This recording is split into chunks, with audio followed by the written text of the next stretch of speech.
Record.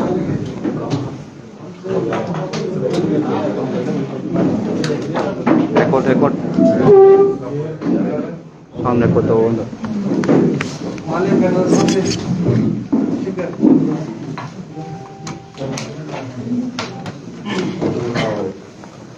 Samne ko to.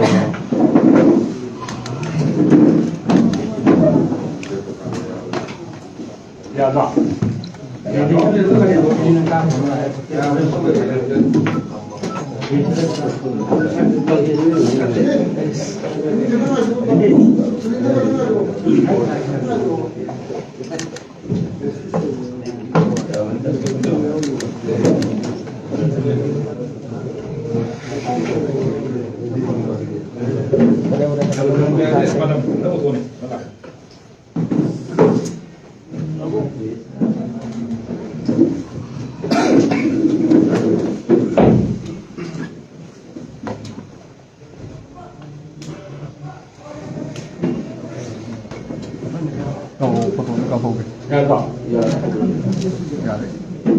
Good afternoon, everyone.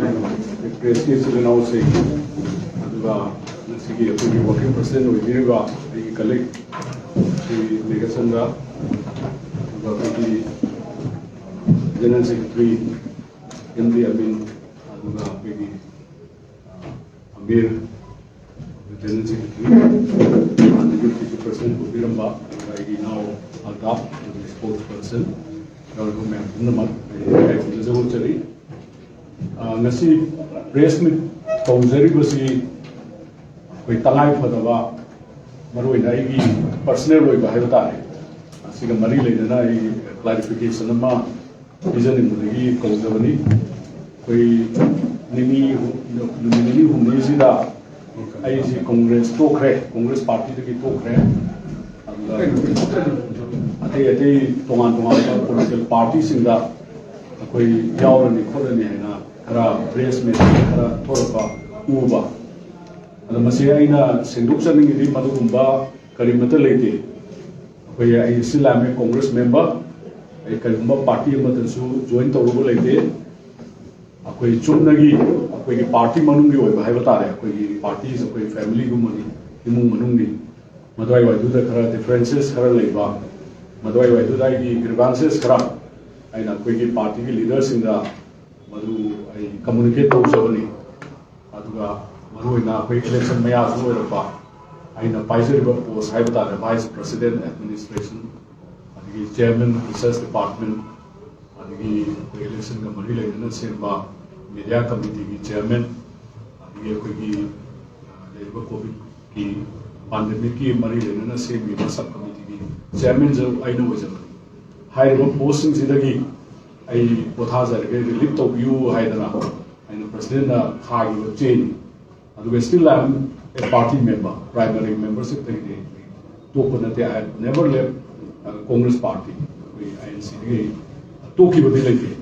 मदवाई वाइदु the some कोई miscommunication हाइगद्रा misunderstanding हाइगद्रा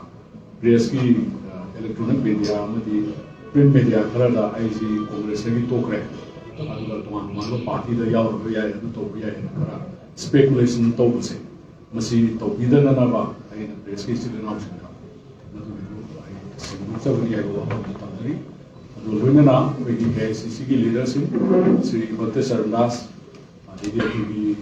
ba Jairam Ramesi ai bari sanazare adi ki honorable CLP member of the Sare ko ki bari sanazare aduna we president wari sanazare moinasu aigi leba grievances singsi masi communicate to kana madu whatever misunderstanding lai madu karimta leitre adu nasi yukta ko rahulji nasu phone da ai communicate to ka madu wari du no phomnazare aduna taking advice from Sri Rahulji Dr. Charandasji Jairam Ramesji and Saribu Biji I'm very much in the Congress party, I would say. Thank you very much.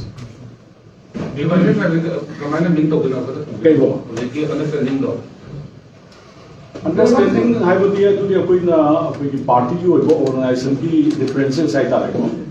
मधुगी मतंगदा से for example IC कोई कुईना vice president administration में ना कुईना पूरम बने ऐसे खुदम में ना कोई president मंगा गुम है तारे बेखांगम जी मतम दगी तेन हॉकी आदि कोई लेकिवा कोई ओबिलास लेकिन मतम में ओकेन आदि लोकेन सा aduna have devoted much of my time for the party organization. Madugi koigi recognition, due recognition hai bata. Madu PV da hai bata hai. I know lots of one. Madugi port to adugi misunderstanding le madu adugi who hai. For example, I would be given due recognition. I am sure to be right. Thank you. Thank you.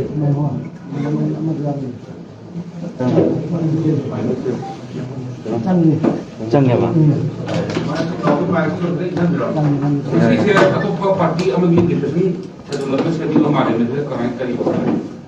Idea.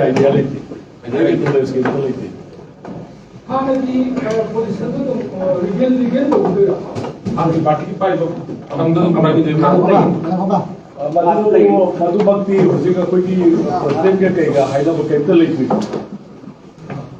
अदुगी फंगसिंगदो अदुदी सादो थारो पुष्पा हम तो चाहिए आई गिदी थाकोई है ना हाइजर है अदुगा it's up to the president to take a call on that president मधु याबो यादो है मधुदी को पार्टी प्रेसिडेंट लेखी के दो आई गिदी इलेक्शन की चिन बनी रही सा कैंडिडेट हो ने ना को रिलीज तो भी हाइजर Jadi kok. Oh, ini presiden ini kan untuk menjawab ya. Ay conference tapi. Oh, ya. Good afternoon everybody. I'm the colleague Sri Dr. Ratanji, Vice President MPCC and Chairman Media Coordination Committee State. I am President Butchari,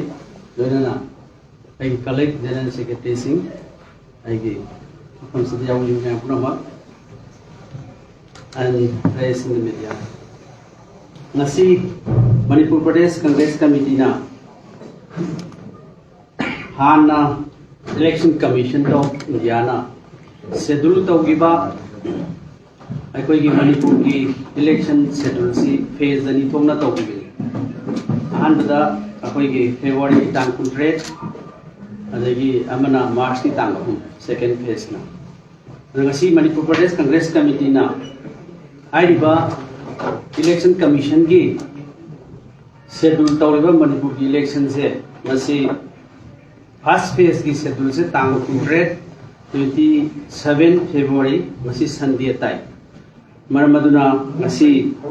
अखोई की Manipur Pradesh Congress committee की side की Koyna election commission दा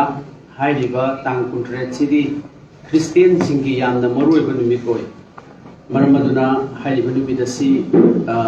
differ तौननबा हाइबदी postpone तौरकांदा another निमिदमा लेपिननबा अखोइना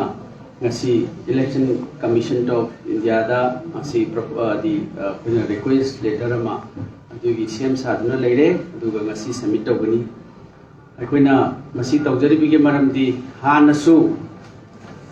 NPF na NPF ki honorable president Sri Awangbo Niumai su ai bani bidasi Christian singi अखोई चर्च निमित लाई खुरमबगी निमिनी अदुना हाइरिबा संडे सिदे सिदा तौसी क्रिश्चियन सिंगी ओइना वोटिंग डे सि यामना इनकन्वीनियंट निमिन हाइरिबा लै मरमदुना अखोई गिसु same thing Manipur Pradesh Congress committee नसु फिल तौई हाइरिबा निमिदसी क्रिश्चियन सिंगी लाइन चटपा सिनाउ सिंगी यामना मरुओइबा संडे हाइबा यामना मरुओइबा निमिनी अदुना अदेगी बोर्ड थादब निमित ओइबसे मसी मखोइदा क्रिश्चियन चटपसिंगदा इनकन्वीनियंट ओइगिनी हाइने खलकांदा मणिपुर प्रदेश कांग्रेस कमिटी ना इलेक्शन कमीशन दा अकुना फिरेबसी लौरकांदा इवन अकोइगी 27 से दुम नेक्स्ट डे दा 28 दा तौसु याय अदुगी अकोइना कंगनबा मतम दुदी अकोइना पीब नते अदुगा असिगी निमित से संडे दा तादना हाइदना इलेक्शन कमीशन ऑफ इंडिया दा ngasi ekoi prepare to loire aduga ngasi submit to jigani thank you for the information Kaya ay ang party की खबर कैंडिडेट फर्स्ट हो गया अखोई पीसी की प्रदेश सिलेक्शन कमिटी की मीटिंग अखोई हुजिक चथरी अदुना अथुगु मतमदा शॉर्टली अखोई 2-3 days दा AICC दा अखोई लिस्ट थानब अखोई प्रिपेयर तौरी शॉर्टली हाइब तारे याम तेना अथुगु मतमदा अखोई फर्स्ट फेज पुथोंनो रेडी होय जारे को यस अखोई उजिक हाबिलिबा सेम पोट थादगो निमिते संडे Sunday ओइबनि तोपा मदा हाइब किनो रिक्वेस्ट में तौदोरिना तौदोरी उजिक से स्टेट सिदा कोइगी पैंडेमिक न मरम मोरगा अंगांग माजिलो में आमा मदा तमना लेनी एग्जाम ममांगा exam board exam pre exam university exam काम तौदना किनो पैरालाइज होइबा अंदर सु एग्जाम मयानी इलेक्शन से एग्जाम मया सिदा मसी प्रोसेसिंग की काइदना बा सु मगी कई करा खाना बिगी वखंदी कई यावि दबो इसे कंप्लेन दो इसे की अखोई अदुगी अखोइना हान आइगी प्रेस कॉन्फ्रेंस अमा जु हाइग्रे आइबदी अजुगी कोविड की लाइबा हुजिकी सर्ज ऑफ कोविड सिदी अखोइगी कोविड की पॉजिटिविटी के एंगलई से मसीदी इलेक्शन कमीशन ऑफ इंडिया ना अखोइगी मॉडल कोड ऑफ कंडक्ट सी तांगपान लाउथोक्री ममांगा इलेक्शन कमीशन ना अखोइगी मणिपुर की कैनो से वैक्सीनेशन कापसे मसी फोंदोखरे फर्स्ट डोज जो 50+ अखोइगी किसी खतनी अदुगा अदगी सेकेंड डोज वैक्सीनेशन से 50% जौगी अदुना इसे वीकनेस ऑफ द गवर्नमेंट मरम अदुना मसीगी लाइबा अखोइदा थेंगनगदुर इलेक्शन दसु परीक्षा की होइबे याई अदगी हुजिक कैंपेन की होइबे याई एवरीथिंग सी it is due to the failure of the government vaccination fully tawngamte adagi covid ki leiba government pero ko na taba yes player ni na taba so ji particular get schedule do tian do ina ba tie tha do isi ai da adu tha ba matam da ado ko iden da ai ta issue ma ju ori ba mai ba sing issue se ai ta kan bi ro dra covid ki di am general loiba podi masidi ai khoi khaktana decide to ya roi maram di all party concern laigani adagi tongan ba the concerned department sing adagi experts sing gi laiba mayam sisangani we cannot decide alone ekhoi khakta lepa yaro maram du di it is everybody's concern mipum kodi makini experts sing na adagi masi election tawai yani yaro ina traga satra sing gi madu effect tawani haiba khotwa lairagadi madu ekhoi puna maki general decision na mai tare miyam na loi yagani sigi karigumba problem la abdi mujiksu ekhoi si public meeting to be adi thing election commission na because of the covid adu targadi masidi ekhoi punamak obie tawi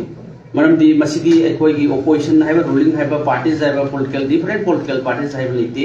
ekhoi di the experts team na adegi covid ki expert team na haiba puching du di ekhoi punamak in bata ne atu ekhoi khakta aibidi political party na ekhoi expert na te adu di covid ki oiba lakpa concern oiba sidadi एकोई पुनमकी खनरबा मटुंग experts इन पीबा opinion दा एकोई दिसा एकोई इंजर कोई तक थेरो पे बत्ती तक हो जाएगी कोई तो करता होगा दादा तो ये लोरे तो मैम तो कौन तो हो जाए हां